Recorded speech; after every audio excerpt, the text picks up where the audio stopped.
औज़ुबिल्लाहिमिनश्शैतानिर्रजीम बिस्मिल्लाहिर्रहमानिर्रहीम। नाज़रीन, मैं हूँ रिज़वी भाई और आज एक और ख़ास उन्वान पर आपके साथ जो है वो मुखातिब हूँ।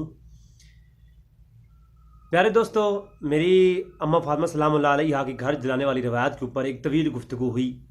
उसके अंदर एक एतराज़ था जिसको मैंने पेंडिंग रखा और मुख्तसर जवाब दिया था। वो जो मुख्तसर जवाब मैंने दिया था वो इसी वीडियो के आखिर में मैं कोशिश करूँगा लगा दूँ, या मैं फिर से उसका एक क्लिप काट करके अपलोड कर दूँगा।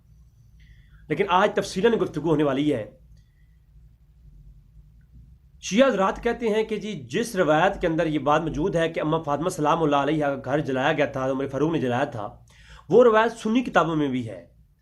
और सुन्नी किताबों में वो जिन जिन किताबों में है उस तमाम के तमाम जवाबात मेरे यूट्यूब चैनल पर मैंने तफसीलन गुफ्तगू कर दी है। अब एक बात पेंडिंग रहती है और वो ये रहती है कि उसमें एक हवाला था इमाम इब्न कुतैबा की किताब अस्सियासा वल इमामा का। अब अस्सियासा वल इमामा पर मैंने उस अपने क्लिप के अंदर मुख्तसरन गुफ्तगू करते हुए ये कह दिया था कि ये किताब इब्न कुतैबा की है ही नहीं। लेकिन आज थोड़ा एक एडवांस लेवल की बात मैं करूँगा और आज सिर्फ अस्सियासा वल इमामा के ऊपर ही बात होगी। और शिया हज़रात का ये जो ढोंग है इस इंशाअल्लाह ताला ये भी वाज़ेह हो जाएगा।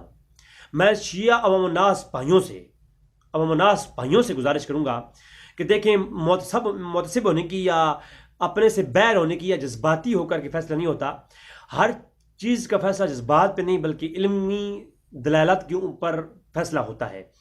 तो आप लोग अपनी बात बेशक करें, लेकिन जब ये गुफ्तगू आप सुने तो बिल्कुल तासुब की अनक उतार करके सुने।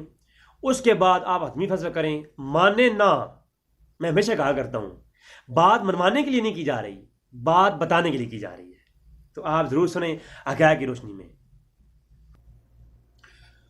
मेरे जो इस सारी रिसर्च के बाद जो मेरा एक अपना एक विजन बना अस्सियासा वल इमामा के बारे में, वो भी यहाँ पे बयान करते चलूँ। अस्सियासा वल इमामा जो किताब है, ये इमाम इब्न कुतैबा जो थे, ये दो इमाम इब्न कुतैबा थे, एक शिया था और एक सुन्नी था।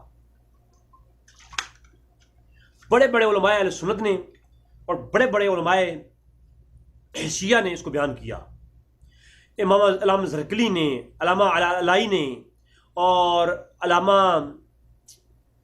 इब्न हजर अस्क़लानी ने और दीगर